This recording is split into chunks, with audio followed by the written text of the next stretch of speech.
రోజులాగా కాకుండా ఇలా chicken curry వెరైటీగా చేసుకోవడం ఎలాగో చూడండి.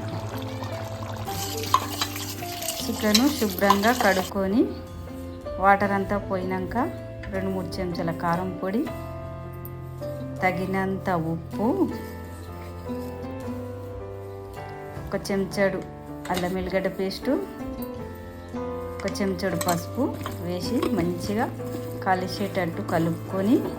ఒక 10-15 నిమిషాలు పక్కకు పెట్టుకొని టమాటాలు ఉల్లిగడ్డలు మంచిగా వాటర్లో కడుక్కొని చిన్న చిన్న పీసులాగా చేసుకొని పక్కకు పెట్టుకొని మసాలా పొడికి సాజీరా ఇలాచీ లవంగాలు వేసుకొని మిక్సీలో పౌడర్ చేసుకొని స్టవ్ పై బగోని పెట్టుకొని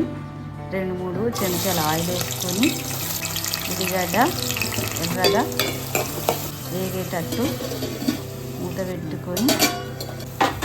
ఉల్లిగడ్డ ఎర్రగా వేగిన తర్వాత మంచిగా కలుపుకొని 1 చెంచాడు అల్లం వెల్లిగడ్డ పేస్టు, 1 చెంచాడు పసుపు వేసి మంచిగా కలుపుకొని మనం కలుపుకున్న చికెన్ ముక్కలను వేసుకొని మంచిగా కలుపుకొని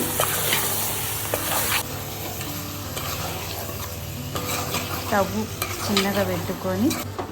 ఒక 10 నిమిషాలు వేగేదాకా ఉంచి అందులో టమాటా ముక్కలు వేసి టమాటా ముక్కలు మంచిగా ఉడికేదాకా ఉంచి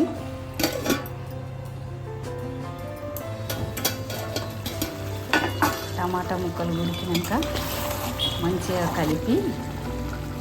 కస్తూరి మెంతి ఆకుని చల్లుకొని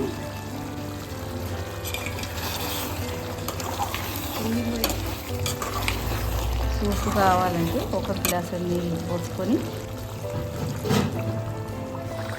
మంచిగా ఉడికేదాకా ఉంచి ఉడికినాక మసాలా పౌడర్ వేసుకొని పైనుంచి కొత్తిమీర చల్లుకొని మీకు ఇష్టమైన చికెన్ కర్రీ తయారు.